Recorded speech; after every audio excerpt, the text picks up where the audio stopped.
ठीक है। देखो ये नाम इसका मॉडर्न फिजिक्स है, लेकिन इतना भी मॉडर्न फिजिक्स नहीं पढ़ने वाले हैं ना। लगभग 100 साल पहले की, 100 नहीं 1905 के आसपास की कहानी पढ़ने वाली है सब। इसमें कौन कौन से चैप्टर्स पढ़ेंगे लिखो आप एक बार सीक्वेंस में। सबसे पहला जो आएगा चैप्टर बोलो या टॉपिक बोल सकते हो, पहला आएगा फोटो इलेक्ट्रिक इफेक्ट। फर्स्ट वो है आपका फोटो इलेक्ट्रिक इफेक्ट।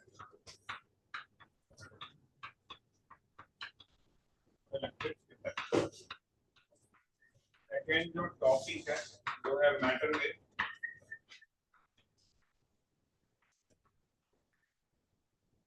और जो आएगा वो है आपका atomic structure.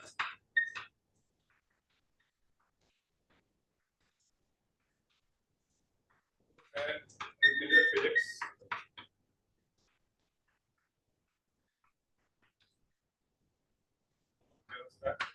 Radio activity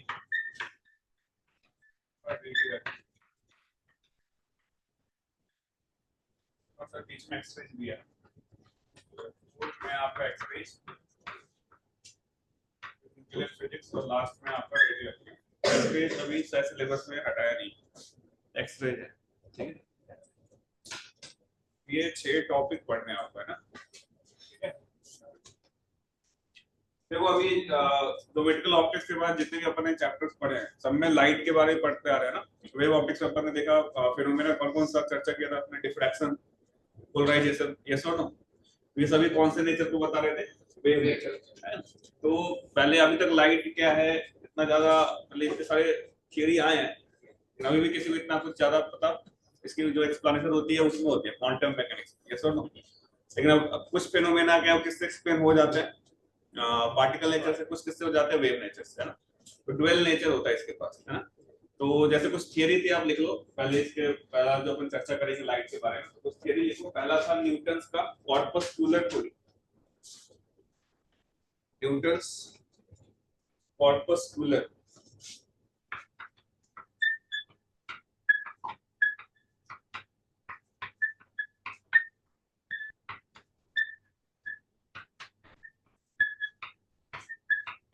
Newton ने पहले बोला था लाइट जो है वो पार्टिकल से बनी हुई, तो कॉर्पस क्लू बोलते हैं। क्या बोलते हैं, कॉर्पस क्लू। लिख लो चीज को कि according to this theory, according to this theory,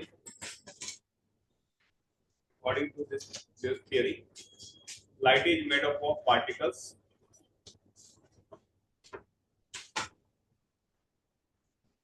called corpuscle. Corpuscle.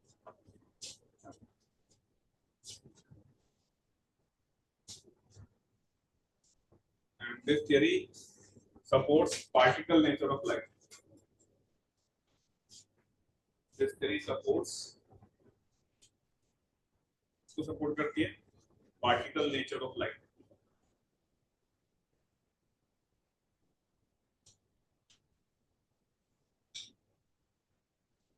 ठीक है, सेकंड अभी हम पढ़ के आए हैं वेव, वेव ऑप्टिक्स में। सेकंड इज द ह्यूजेंस,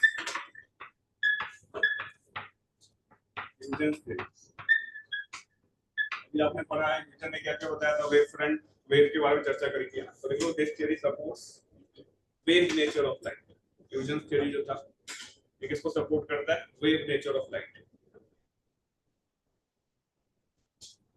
ठीक है, वेवलेट वगैरह की चर्चा किया था अपन ने। इसके बाद आता है आपका मैक्सवेल का थ्योरी था इलेक्ट्रोमैग्नेटिक वेव थ्योरी। ये भी लास्ट में मैंने आपको बताया था electromagnetic wave, Maxwell's electromagnetic wave theory. ये भी किसको सपोर्ट करता है, वेव नेचर को। This theory also supports wave nature of light.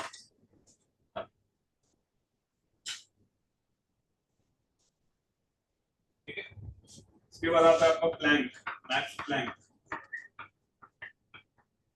Max Planck quantum theory है।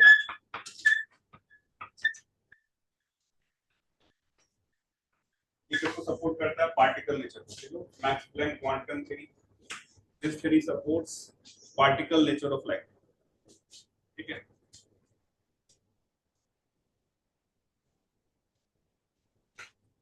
तो आप देख रहे हो कि न्यूटन बहुत ही बड़े साइंटिस्ट है ना, उन्होंने क्या बोला, पार्टिकल है। मैक्सवेल भी कम नहीं था, है ना। इसने क्या बोला, वेव है। कुछ लोग क्या बोल रहे थे, पार्टिकल्स, कुछ लोग क्या बोल रहे थे, वेव। बाद में डी ब्रॉगली आए, उन्होंने क्या बोला कि रेडिएशन के पास कैसा नेचर होता है, ड्यूअल नेचर होता है। लिख लो आगे कि लास्ट में लिखो de Broglie, according to de Broglie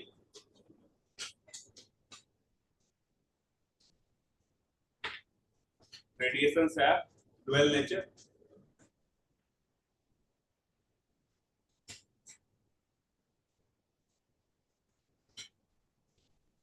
That is both particle and wave nature. That is both particle and wave nature.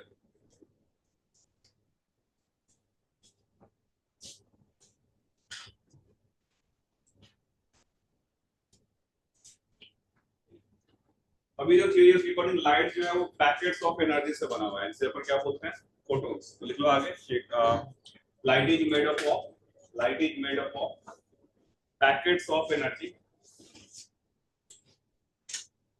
Light is made up of packets of energy called photons.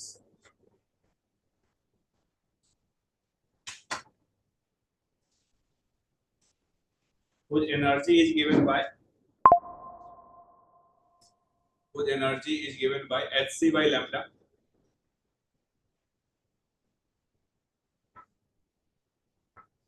and momentum is given by h by lambda. Momentum कितना होता है, h by lambda, ठीक है। Photon का mass define नहीं होता है, कुछ कुछ किताबों में मास पे चर्चा करते हैं, मास डिफाइन नहीं होता। लिख लो आगे इंपॉर्टेंट पॉइंट्स है कि rest mass of photon is 0. Rest mass of photon is 0। Rest mass याद है ना क्या होता था, m बराबर लिखते थे, याद है, m नॉट अंडर रूट निकल 1 minus v square by m not को क्या बोलते थे, रेस्ट मास। फोटोन का रेस्ट मास क्या होता है, 0।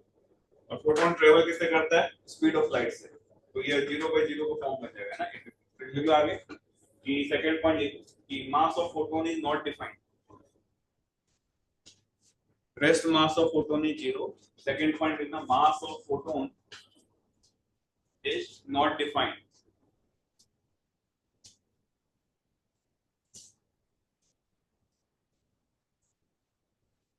तीसरा लिख लो, photons travel with speed of light. Photons travel with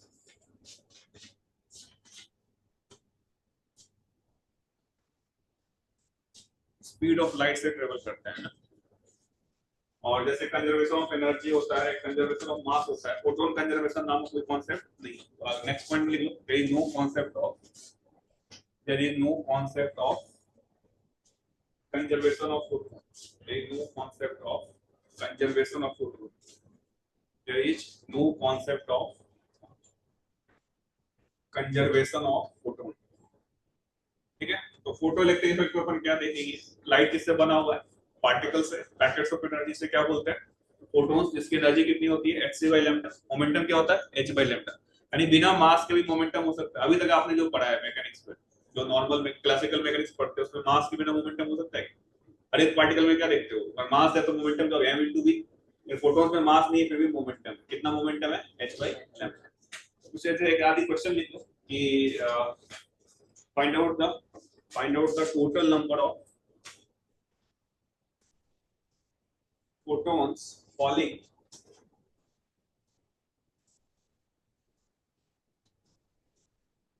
on a surface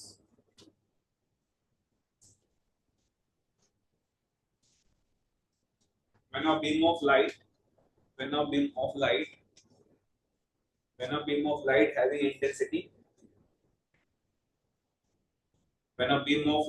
having intensity 20 watt per meter square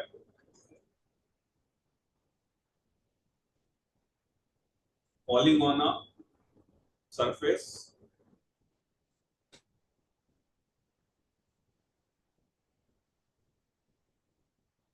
if the cross sectional area of beam is 1 centimeter square, the cross sectional area of beam is 1 centimeter square, and wavelength of beam is 500 nanometer। wavelength of beam is कितना है, 500 nanometer।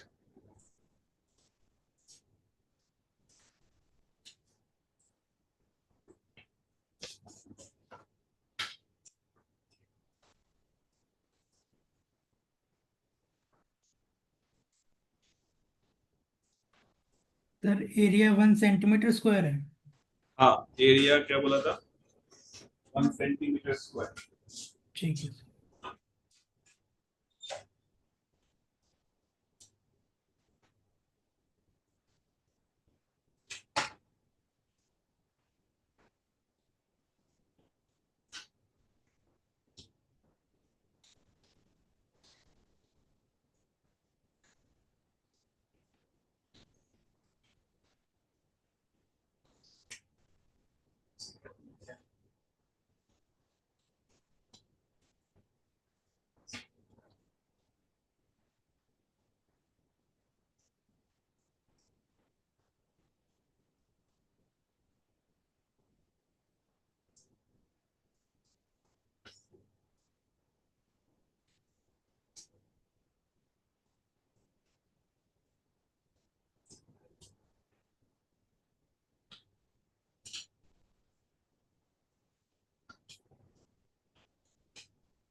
आ गया होगा? क्या answer आ रहा है?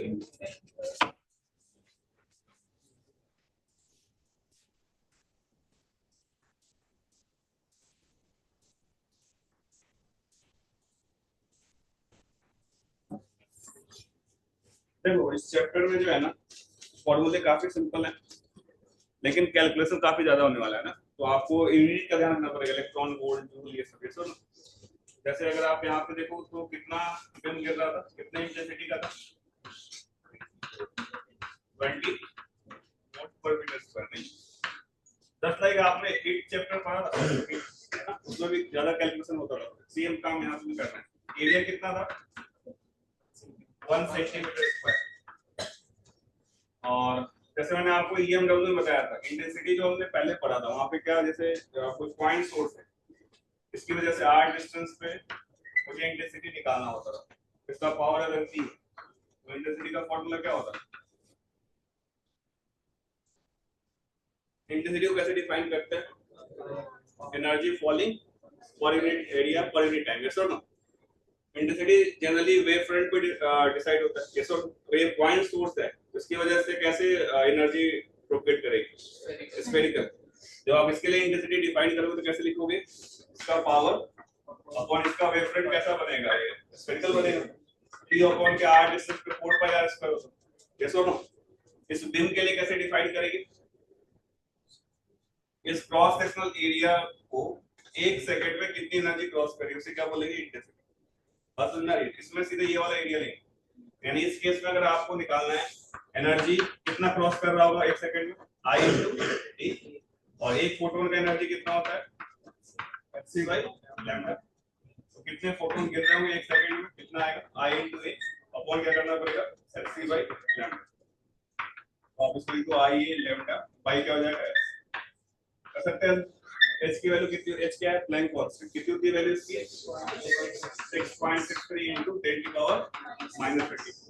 Solve करें कितना आ रहा है approximately 5 ×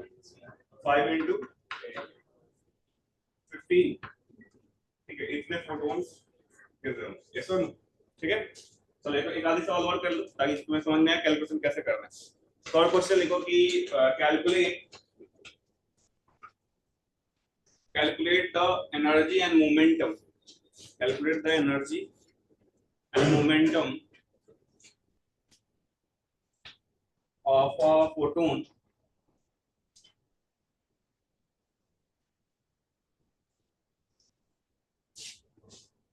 whose wavelength is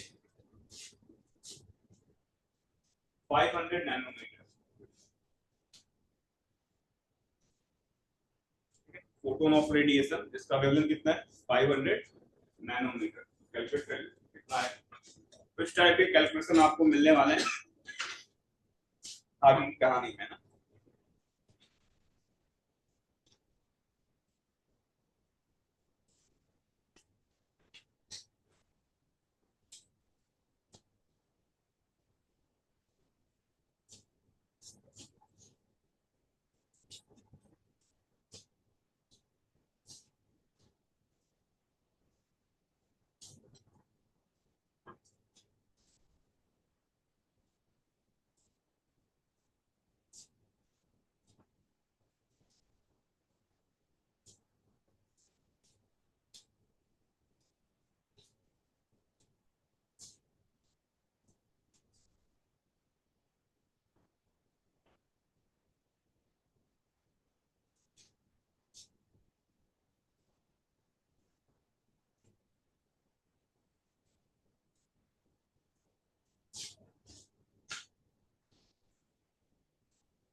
energy आप इलेक्ट्रॉन वोल्ट में निकाल रहे हैं ना, 2.4 इलेक्ट्रॉन वोल्ट। तो देखो आप, मैं ये सवाल इसलिए कराया कि कैलकुलेशन कैसे करना है। तो एक तरीका तो है आप पूरा वैल्यू रखो, h की वैल्यू कितनी होती है 6.63 × 10⁻⁻34, c की वैल्यू क्या होती है 3 × 10⁸, लैम्डा कितना था 500 नैनोमीटर, तो 10⁻⁻⁹ -9, इसको सॉल्व कर लो, यस और नो। अगर आपको इलेक्ट्रॉन वोल्ट में चाहिए तो आपसे ये फॉर्मूला, हाँ ये जो आपने केमिस्ट्री में पढ़ा होगा 12400 अपॉन लैम्डा। लैम्डा किस में रखोगे, एंगस्ट्रॉम में, तो एनर्जी किस में आएगा, इलेक्ट्रॉन वोल्ट। तो ये आपको याद रखना है। तो यहाँ पे आप सीधे क्या रखोगे 12400, कितना था वो नैनोमीटर, 500 था। तो अगर ये -9 है तो -1 से मल्टीप्लाई डिवाइड कर देना, ऊपर क्या आ जाएगा, सही है। कितना आएगा इसको सॉल्व करके बताओ, कितना इलेक्ट्रॉन वोल्ट आ रहा है, कितना 2.49 इलेक्ट्रॉन। इस तरह के कैलकुलेशन आपको बार-बार करने पड़ेंगे इस चैप्टर में, ठीक है। तो आपको ये फॉर्मूला याद रहना चाहिए ताकि कैलकुलेशन आसानी से हो जाए, अदरवाइज बार-बार कैलकुलेट करना पड़ेगा, h को c से मल्टीप्लाई करना पड़ेगा, ठीक है। और मोमेंटम कैसे निकाला, ठीक है, h by lambda से, h पता है, lambda दिया हुआ है, आप उसको सॉल्व करके विल गेट द आंसर। इस तरीके से अपन फोटॉन्स के बारे में चर्चा करेंगे। अब अपन स्टार्ट करते हैं। पहला टॉपिक जो था क्या था, फोटो इलेक्ट्रिक इफेक्ट। तो लिखो आप पहले फोटो इलेक्ट्रिक इफेक्ट।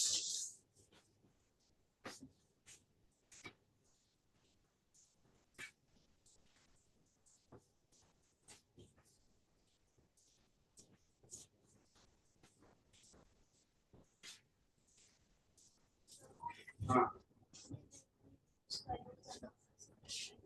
क्या है? अच्छा ध्यान रहे तो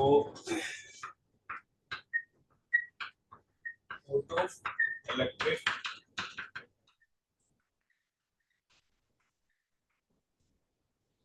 ये मैंने आपको इलेक्ट्रॉन में भी बताया था, फोटो इलेक्ट्रिक एमिशन, जब मैं बता रहा था चार्जिंग मेथड ऑफ चार्जिंग में, सो तो फोटो इलेक्ट्रिक इफेक्ट क्या होता है कि कोई भी मेटालिक सरफेस पे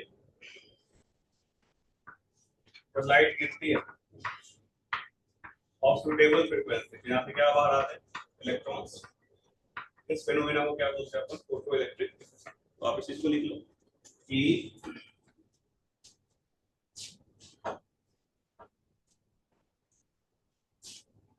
when light of suitable frequency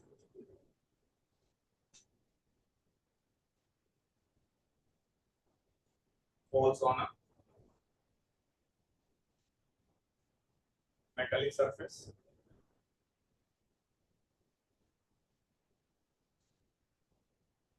and some electrons are ejected out,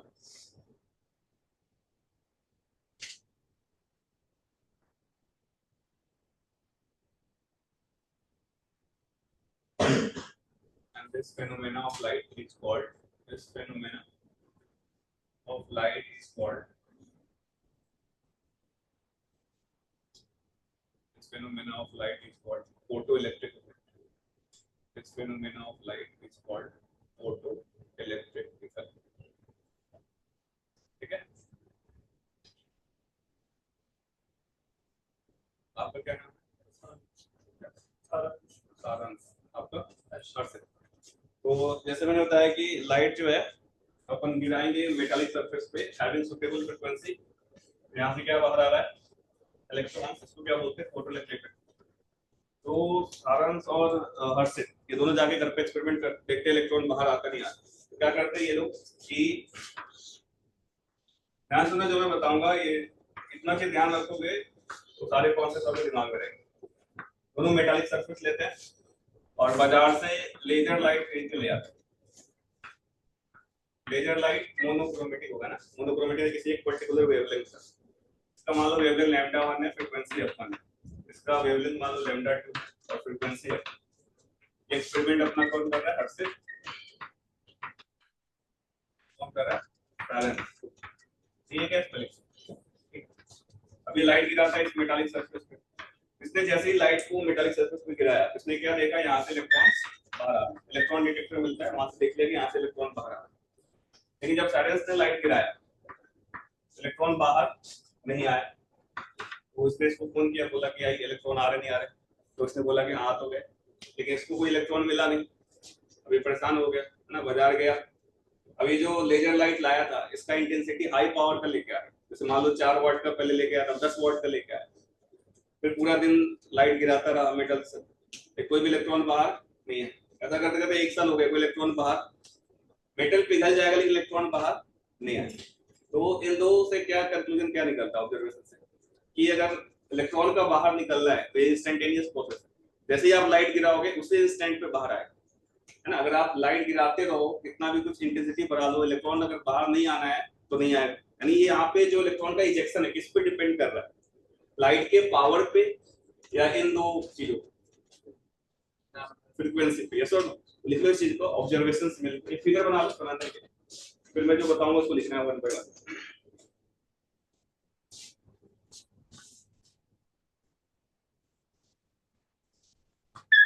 electron emitted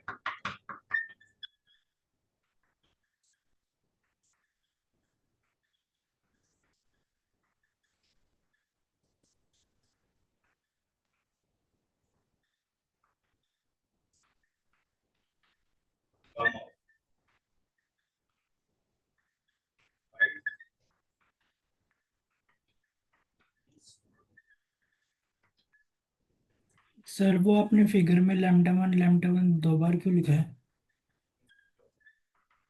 क्या बोल रहे बेटा, क्या बोल सर रहे थे? आपने फिगर में लैम्डा वन 2 बार क्यों लिखा है? लैम्डा वन फ्रीक्वेंसी वन, तो लाइट यूज कर रहे हैं ओके। उसकी वेवलेंथ लैम्डा वन है, उसकी फ्रीक्वेंसी एफ वन है। और यहाँ जो लाइट यूज ठीक कर रहे हैं उसकी मान लो वेवलेंथ लैम्डा टू है, फ्रीक्वेंसी क्या है, एफ टू है। ठीक है,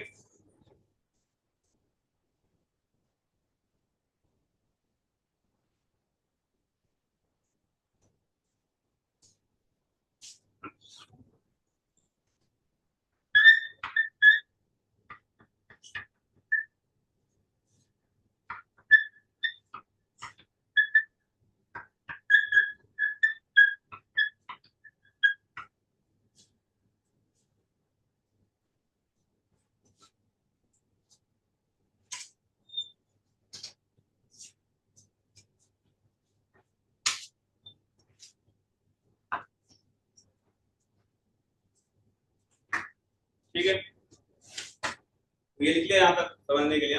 अब देखो यहाँ पे एक एग्जांपल लिखो कि हम ऐसा एज्यूम करते हैं कि एक इलेक्ट्रॉन एक टाइम पे कितने फोटोन लिख सकता है, ओनली वन। एक आधा, मतलब आधा, डेढ़, ढाई ऐसा नहीं लेगा, हमेशा क्या लेगा, एक। लिख लो इस चीज को एग्जांपल में, इट इज एज्यूम दैट कि one electron can observe, one electron can observe only one photon, one absorb can observe only one photon, एक से ज्यादा नहीं करेगा।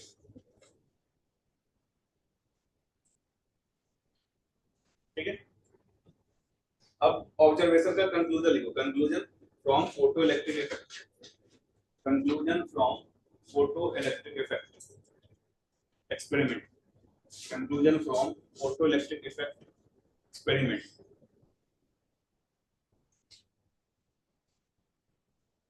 पहला लिखो कि photo electric effect is an instantaneous process, photoelectric effect is an instantaneous process.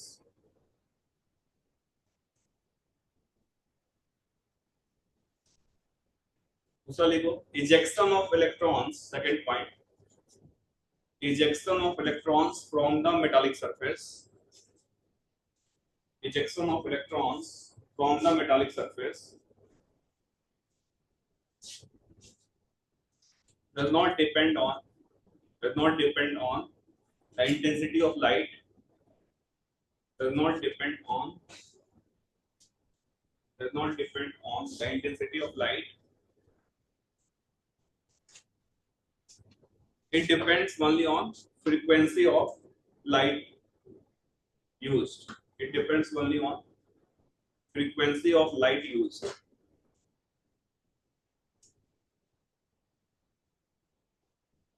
इस पे डिपेंड करता है, केवल फ्रीक्वेंसी पे, वेवलेंथ पे डिपेंड, सॉरी इंटेंसिटी पे डिपेंड नहीं करता है। दूसरा लिखो, तीसरा पॉइंट लिखो कि the minimum frequency of light, the minimum frequency of light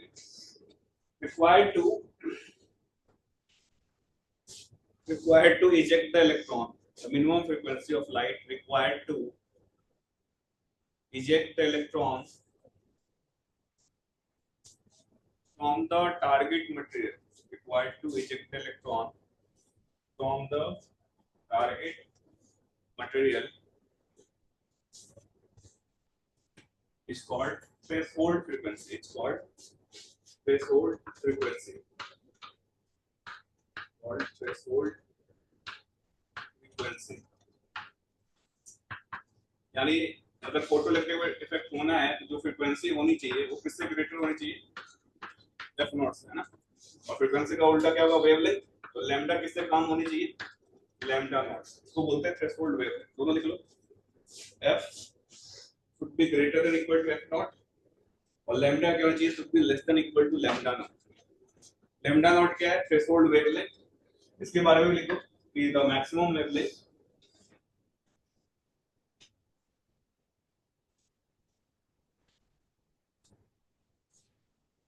of light required to eject electron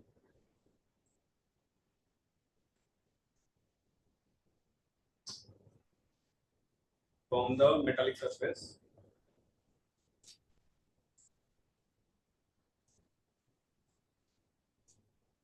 called threshold wavelength. What क्या बोलेंगे? Threshold wavelength.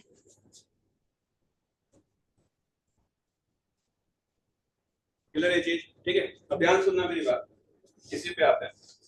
देखो जैसे इस एक्सपेरिमेंट में हमने क्या देखा कि ये λ1 f1 इस वाले पे इलेक्ट्रॉन निकाल पा रहा था, लेकिन ये वाला लाइट यहाँ से इलेक्ट्रॉन इजेक्ट नहीं कर पा रहा था। लेकिन अब हो सकता था अगर ये लाइट आप इस पे यूज करते हो सकता था यहाँ पे भी इलेक्ट्रॉन बाहर आ जाता।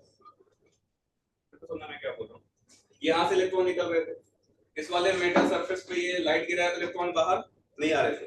अगर आप यही लाइट इस पे यूज करते हो सकता था इलेक्ट्रॉन बाहर आ जाते, और ये लाइट इस पे यूज करते तो इलेक्ट्रॉन बाहर नहीं आते। यानी कुछ ना कुछ मटेरियल पे भी है इस सरफेस पे, यस और नो? इसको बोलते हैं टारगेट मटेरियल के जो सरफेस पे, यानी minimum energy of photon required to eject electron from the target material, इसको बोलते हैं वर्क फंक्शन। क्या बोलते हैं? लिख लो इस चीज को कि minimum energy of photon, minimum energy of photon required to eject electrons, minimum energy of photon required to eject electrons from the target material, from the surface of the target material, from the surface of the target material, from the surface of the target material it's called work function of that material. It's called work function of that material.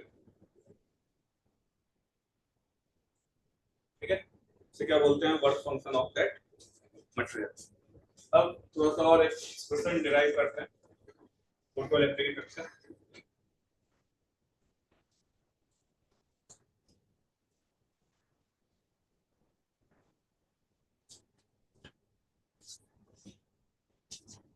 ध्यान से सुनना, एक conceptual बात बता रहा हूं, इसी पे बहुत सारे क्वेश्चंस आपको मिलेंगे नोट्स हाउस में, मॉड्यूल में या ऐसे वगैरह। मान लो इस तरीके से इलेक्ट्रॉन्स है, ये टारगेट मटेरियल है आपको,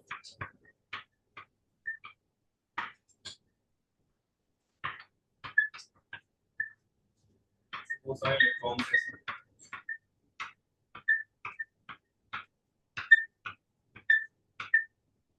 सभी का रैंडम मोशन हो रहा है, यहाँ से फोटॉन्स गिर रहे हैं, एक फोटोन ये इलेक्ट्रॉन एब्जॉर्ब करता है, एक फोटोन ये वाला एब्जॉर्ब करता है, एक फोटोन ये वाला एब्जॉर्ब करता है। मान लेते हैं कि इस मटेरियल से इलेक्ट्रॉन बाहर निकलने के लिए जो वर्क फंक्शन है वो 100 जूल है, और 200 जूल का इस पे एनर्जी गिर रहा है।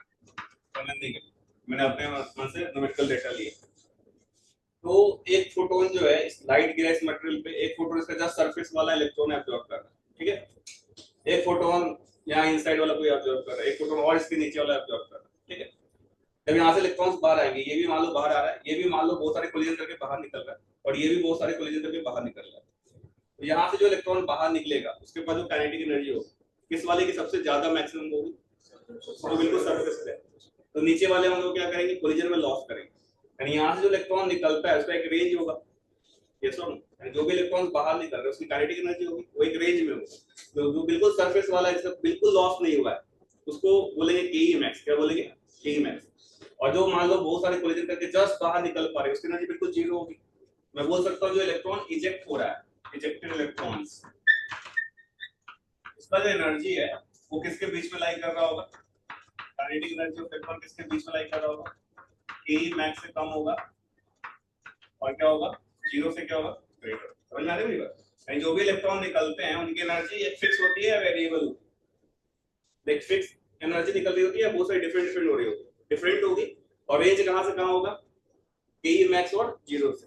ये चीज समझ में आ रही है? अच्छा, दूसरा देखो, जैसे मान लो ये 200 जूल गिरा 100 जूल इसका था वर्क फंक्शन। तो जो इलेक्ट्रॉन बाहर निकल रहा होगा बिल्कुल सरफेस वाला विदाउट लॉस वाला, उसकी एनर्जी कितनी होगी? 100 जूल। और ये क्या मैक्सिमम एनर्जी होगी? अरे सुन, तो मैं अगर इस इक्वेशन को लिखूं तो कैसे लिख सकता हूँ? एनर्जी गिरा वो कितनी है? hc/λ। जो मटेरियल से निकलने के लिए जो मजबूरी है, जो बाउंडेशन एनर्जी है, वो कितनी है आपकी? hc/λ। उसको क्या बोलते हैं? क्या बोलते थे? वर्क फंक्शन फाइन नॉट से। और जो बिल्कुल सरफेस वाला निकल रहा है उसकी एनर्जी कितनी होगी? मैक्सिमम होगी। तो क्या बोलेंगे? Ke max। लिखने से तो ये इक्वेशन मिल जाता है। लेकिन जो इलेक्ट्रॉन निकल रहे होते हैं उसके इस रेंज में होती है एनर्जी। जो बिल्कुल सरफेस वाला निकलेगा जिसकी बिल्कुल कोई लॉस नहीं हो रही, उसकी एनर्जी मैक्सिमम होगी। और उसके ऊपर इस इक्वेशन लिखते हैं Ke max। लिख लो, ये इक्वेशन मिलता है आपको फोटो इलेक्ट्रिक इफेक्ट से।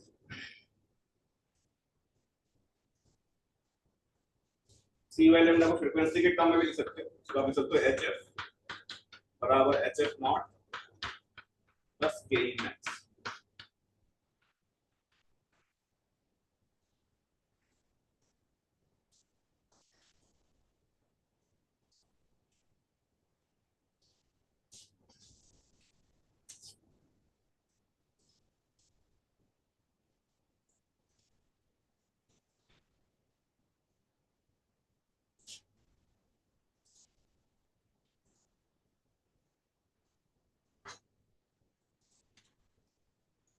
ठीक है, कोई डाउट, कोई कंफ्यूजन?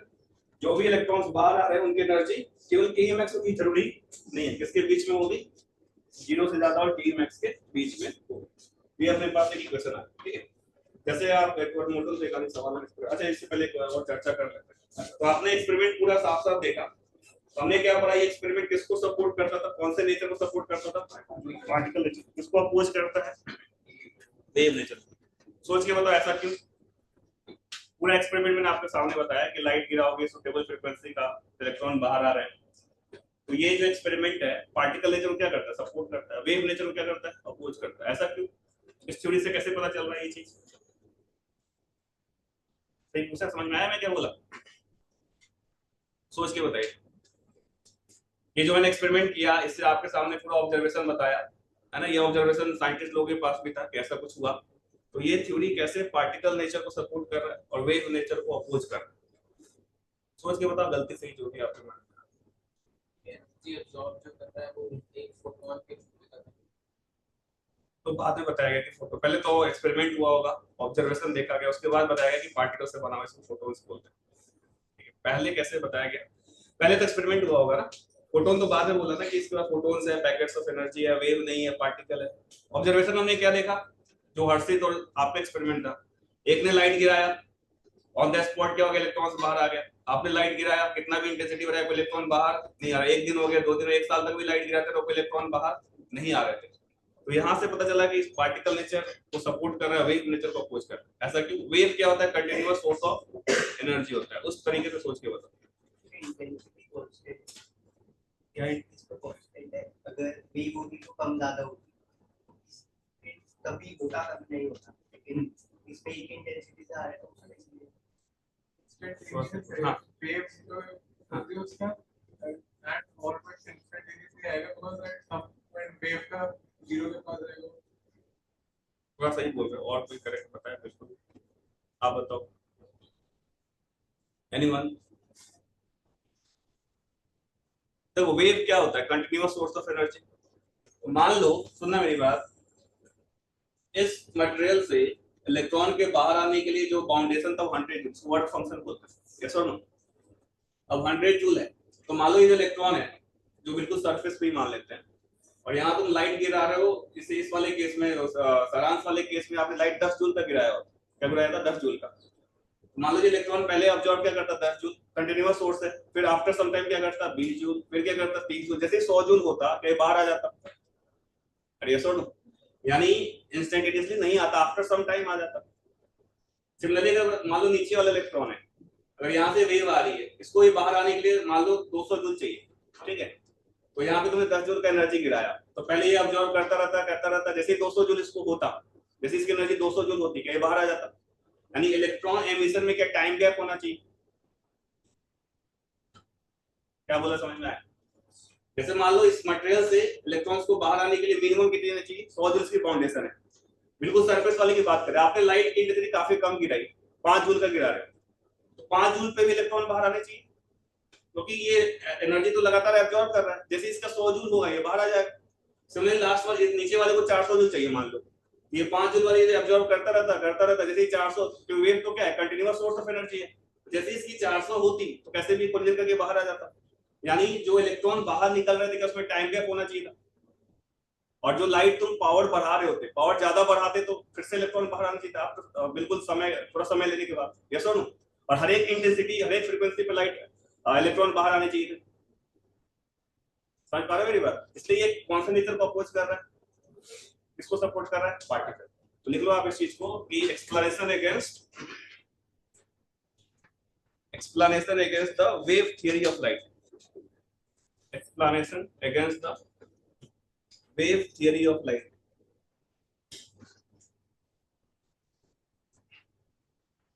लिखो कि as we know wave is a as we know wave is a continuous as we know wave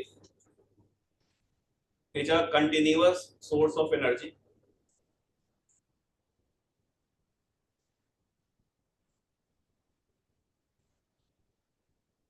wave is a continuous source of energy। So in photoelectric effect experiment,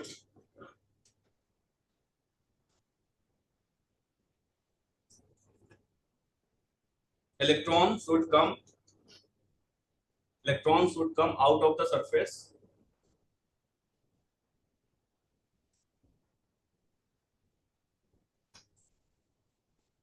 at every intensity of light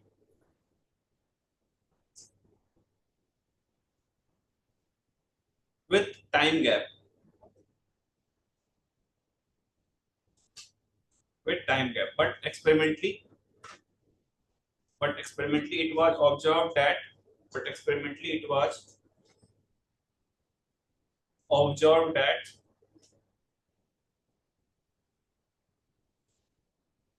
emission of electrons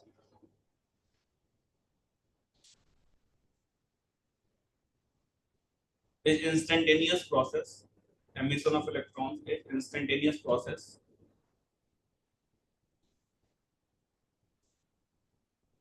and there is no time gap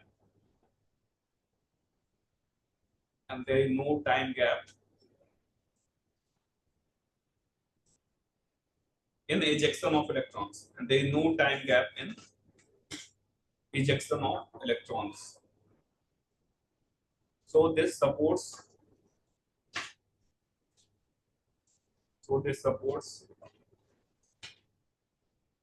particle nature of light.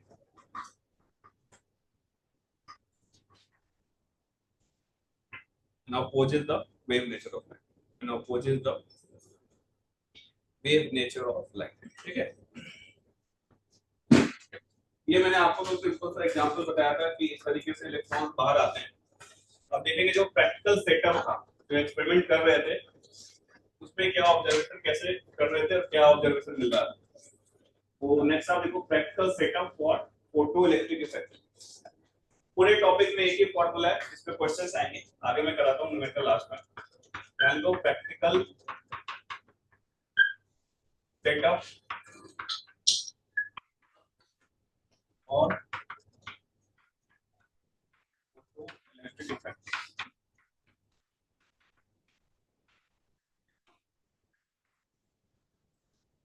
Practical setup for photo electric effect. तो इसमें आप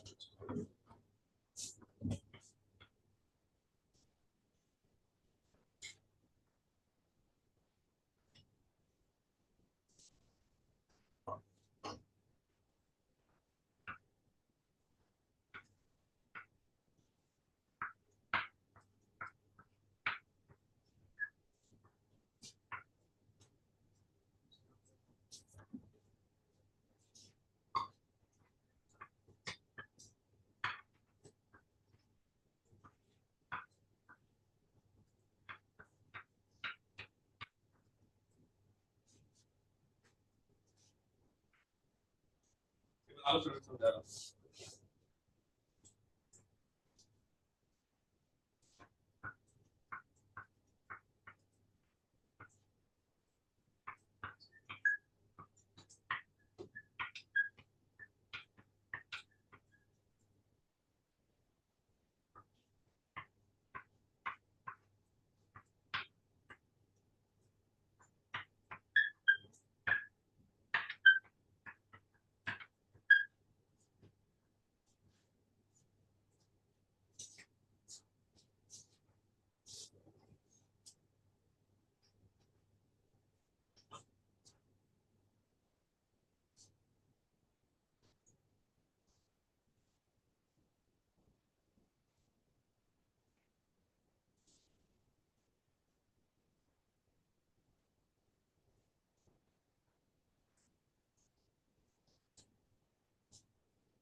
बना ली, ये light आ रही है, radiation कर रहा है, बना दिया।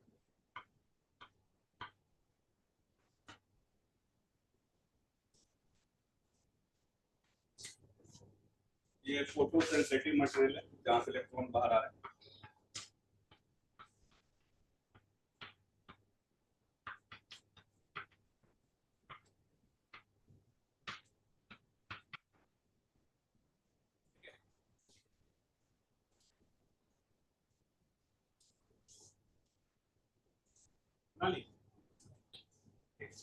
अब देखो बैटरी अगर इधर से मैं लगाऊं, जैसे यहाँ पॉजिटिव नेगेटिव लगा हुआ है, तो इधर पॉजिटिव प्लेट होगा, इधर नेगेटिव, वैसे क्या बोलेंगे, मैं लिखवाऊंगा कॉपी करके, इसे क्या बोलोगे, बैटरी इन कॉन्सेंट्रेशन में नेगेटिव, और इस साइड में होगा तो पोलरिटी चेंज करके इसे क्या बोलेंगे, पॉजिटिव डायरेक्शन, इसलिए ये चीज ठीक है। तो पहले जो एक्सपेरिमेंट कर रहे थे उसमें बैटरी कौन से डायरेक्शन में है,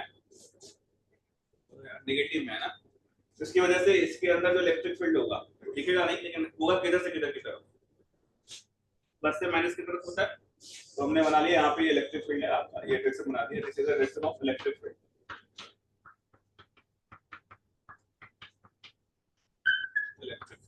ठीक है, अच्छा अब ये इलेक्ट्रिक फील्ड इलेक्ट्रॉन के मोशन को सपोर्ट कर रहा है, अपोज कर रहा है। जैसे ये इलेक्ट्रिक फील्ड ये है, आपने पढ़ा इलेक्ट्रोस्टैटिक्स में अच्छे से, अगर मैं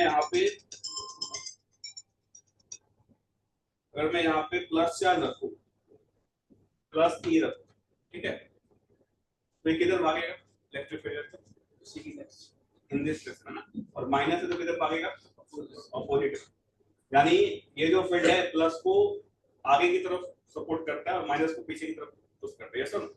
आप देखो यहाँ पे जो इलेक्ट्रिक फील्ड है इस सेटअप में, इलेक्ट्रिक फील्ड इलेक्ट्रॉन जो बाहर निकल रहा है उसके मोशन को सपोर्ट कर रहा है, अपोज कर रहा है। इलेक्ट्रॉन यहाँ से बाहर निकल रहा है, कुछ वेलोसिटी के साथ निकल रहा होगा, इस मोशन को सपोर्ट कर रहा है, अपोज कर रहा है।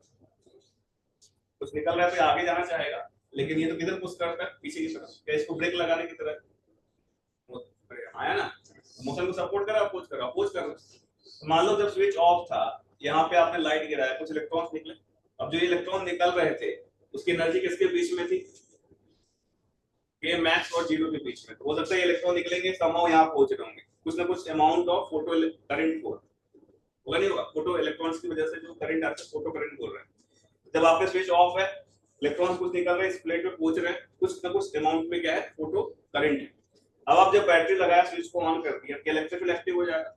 अब इलेक्ट्रिक फील्ड एक्टिव होगा तो ये क्या करेगा, इलेक्ट्रॉन निकल रहे होंगे, कैसे मोशन को अपोज करता रहेगा। अगर आप इस फील्ड की इंटेंसिटी बढ़ाते जाओगे, इस बैटरी का पोटेंशियल बढ़ाते जाओगे, ये जो फील्ड है इसकी इंटेंसिटी बढ़ती जाएगी, है ना।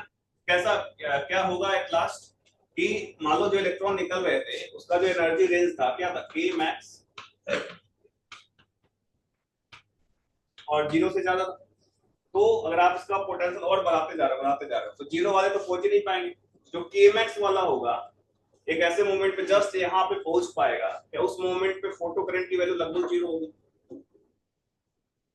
क्या फिर तो देखो, यहाँ से इलेक्ट्रॉन निकल रहा है, इस रेंज में निकल रहा है, बहुत सारे मिलियंस ऑफ इलेक्ट्रॉन माल निकल रहे हैं समझने के लिए। और आपने बैटरी लगाई है, फील्ड यहाँ पे है, ये फील्ड क्या कर रहा है, इलेक्ट्रॉन्स के मोशन को क्या कर रहा है, अपोज कर रहा है। तो पहले तो कुछ आराम से पहुंच पा रहे थे, 1000 निकले, मान लो 1000 के 1000 पहुंच पा रहे थे, तो आपने बैटरी का पोटेंशियल बढ़ाया, तो अब क्या वो घट जाएंगे, 500, फिर 400, फिर 300, फिर 200, फिर एक ऐसा मोमेंट आएगा जब काफी ज्यादा हायर पोटेंशियल हो गया, उस मोमेंट पे जो मैक्सिमम काइनेटिक एनर्जी वाला इलेक्ट्रॉन है वो जस्ट पहुंच पा रहा है, तो उस मोमेंट पे ये करंट लगभग जीरो का अप्रोच कर रहा होगा, उस पोटेंशियल को क्या बोलते हैं अपन, stopping point.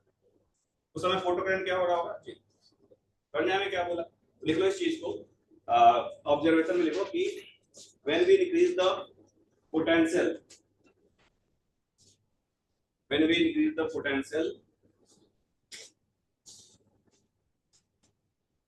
of the battery,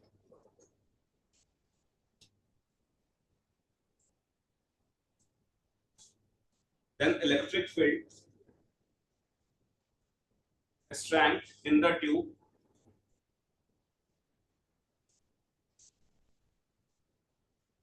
will also increase. Electric field strength in the tube will also increase, sir and एक बार प्लीज रिपीट करना। when we increase the potential of battery, then electric field strength in the tube will also increase. ठीक है यहाँ तक? आगे लिखो this electric field will oppose the this electric field will oppose the motion of this electric field will oppose the motion of ejected electrons. This electric field will oppose the motion of ejected electrons. है ना?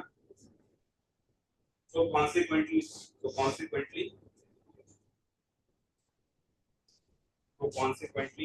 photo current in the tube. Consequently, photo current in the tube will also decrease. Photo current in the tube will also decrease. ठीक है? आगे लिखो the electric potential at which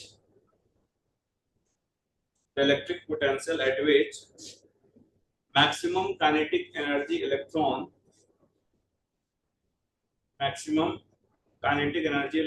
is just able to reach the opposite plate. Just able to reach the opposite plate is called क्या बोलेंगे? Stopping potential. It's called a stopping potential. Just able to reach the opposite plate is called a stopping potential. It's called stopping potential. So at stopping potential, photo current will be approximately zero. Photo current will be approximately zero.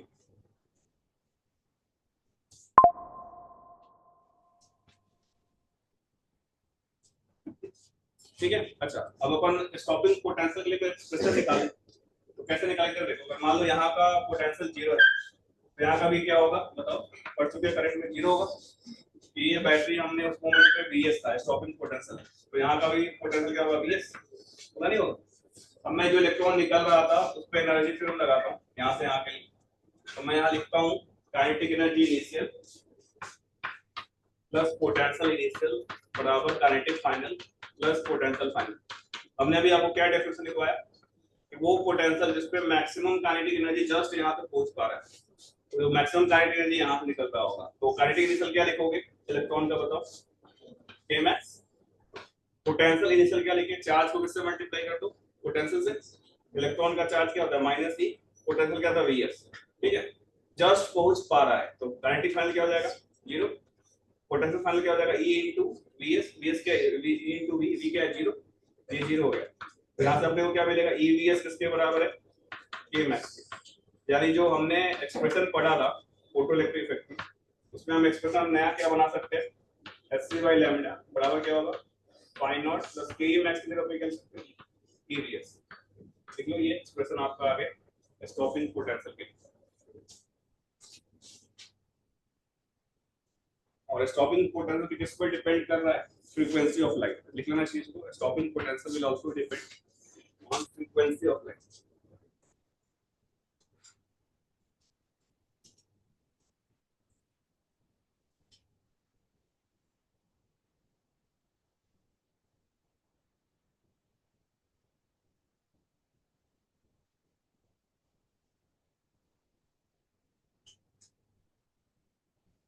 will also depend किस पे करेगा?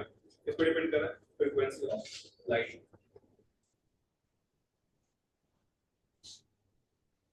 ठीक है, यहाँ तक कहानी समझ में आई सबको?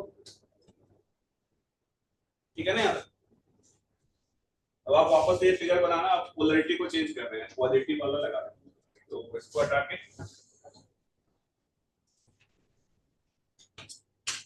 इधर लगा दें।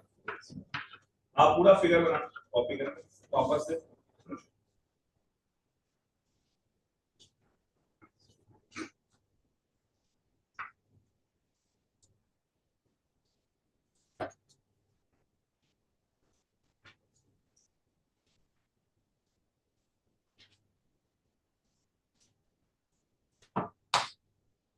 वापस से पूरा फिगर बनाना।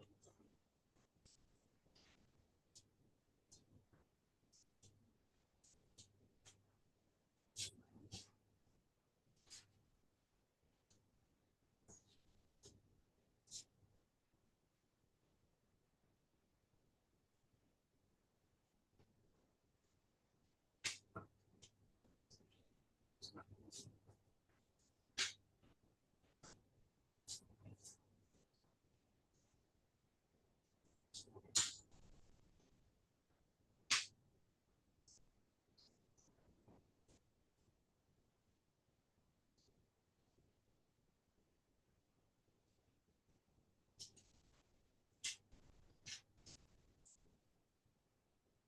हाँ जी, ठीक है। अब देखो, तो आपने पॉजिटिव में लगाया है तो इलेक्ट्रिक फील्ड किधर से किधर होगा बताओ?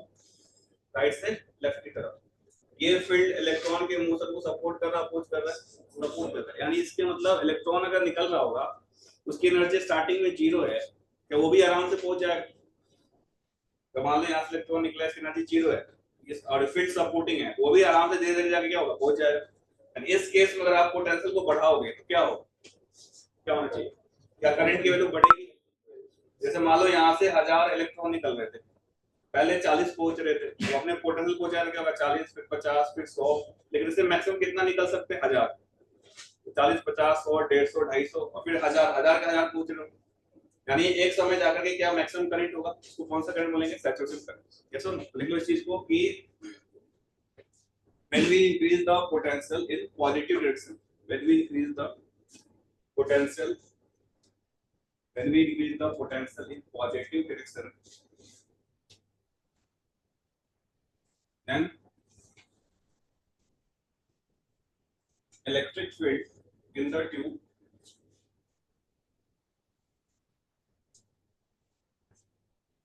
will support the motion of ejected electrons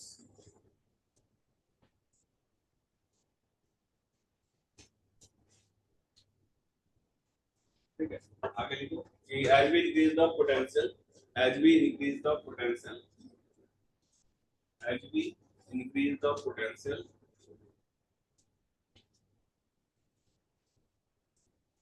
photo current in the tube will also increase.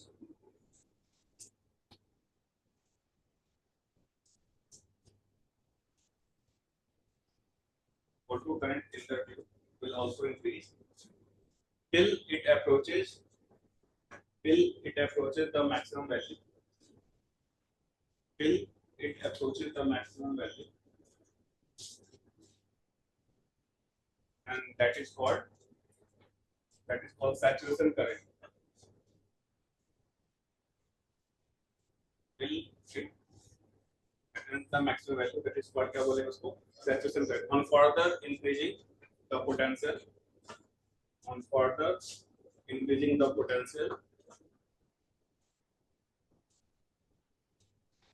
photo current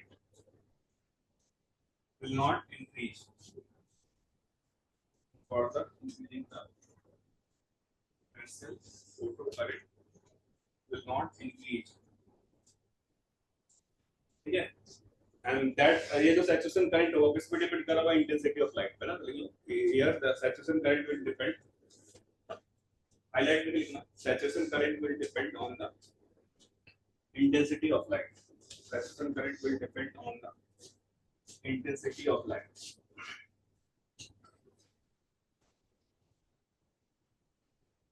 Will depend on the intensity of light.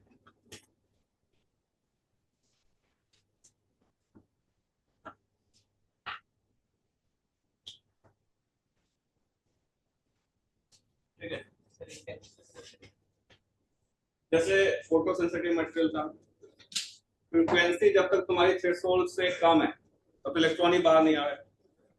लेकिन जैसे तुम्हारी फ्रीक्वेंसी थ्रेशोल्ड से ज्यादा होगी कि इलेक्ट्रॉन बाहर आने लगेंगे, उस मोमेंट पे तुम लाइट के पावर को बढ़ाओगे तो नंबर ऑफ इलेक्ट्रॉन्स भी ज्यादा ही दिखेगा। इंटेंसिटी पे डिपेंड नहीं करता है ऐसे, यस और नो? लेकिन अगर तुम्हारी फ्रीक्वेंसी, जैसे एक्सपेरिमेंट स्टार्टिंग वाले को याद करो, वो जो एक्सपेरिमेंट कर रहा था और वो पावर बढ़ा रहा था, कितना ही पावर बढ़ा दिया, इलेक्ट्रॉन बाहर नहीं आया क्योंकि फ्रीक्वेंसी कम थी उसकी। लेकिन मान लो वो जो लाइट्स वो यूज कर रहा था उसकी फ्रीक्वेंसी थ्रेशोल्ड से ज्यादा होती, तब तो कम पे भी आ जाते इलेक्ट्रॉन बाहर। और उस केस में तुम अगर इंटेंसिटी बढ़ा रहे होते तो क्या हो रहा था? नंबर ऑफ फोटो इलेक्ट्रॉन्स की संख्या बढ़ रही होती। जैसे अगर तुमने 40 वाट का होता और फ्रीक्वेंसी सुटेबल थी तो मान लो 10 इलेक्ट्रॉन निकल रहे थे, पर 60 वाट पे 30 निकल रहे होते, 100 वाट पे और ज्यादा निकल रहे होते हैं, यानी अगर फ्रीक्वेंसी सुटेबल है उस केस में इंटेंसिटी बढ़ाओगे तो इलेक्ट्रॉन ज्यादा होगा। क्या मेरी बात समझ में आ रही है? अच्छा, दूसरी बात, जो यहाँ इस वाले केस में देखो, जो फोटो करंट था, अगर मान लो हमने एक लाइट की इंटेंसिटी को फिक्स रखा है, उस केस में 1000 इलेक्ट्रॉन निकल रहे थे, 1000 के 1000 पहुंच रहे थे।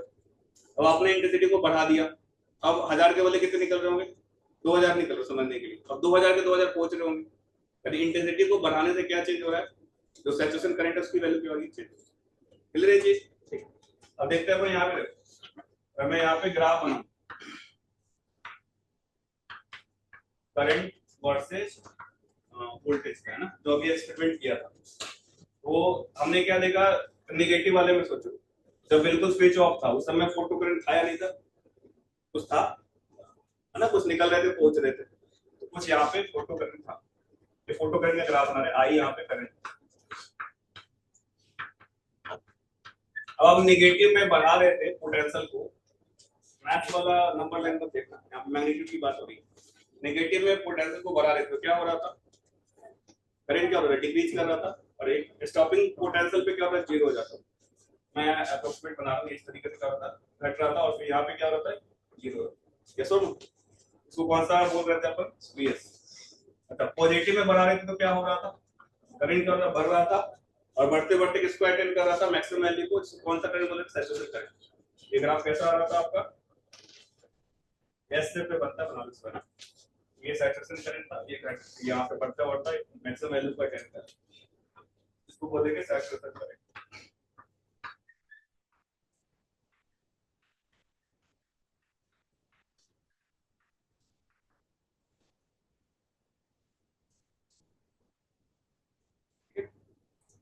और वीएस क्या है तुम्हारा? Stopping potential.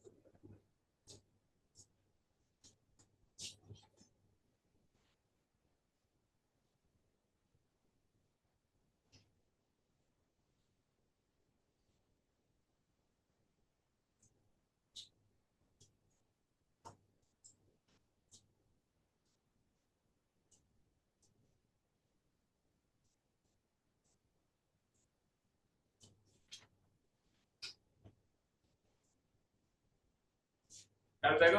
जो हमने एक्सपेरिमेंटली देखा था उसका हमने प्लॉट कर दिया। अब इस पे एक आधी क्वेश्चन एग्जाम में आते हैं, तो बोर्ड वोर्ड में भी आ जाता है। तो मैं इस तरीके का ग्राफ बना दूं, क्वेश्चन देखो, ग्राफ पे बेस्ड है।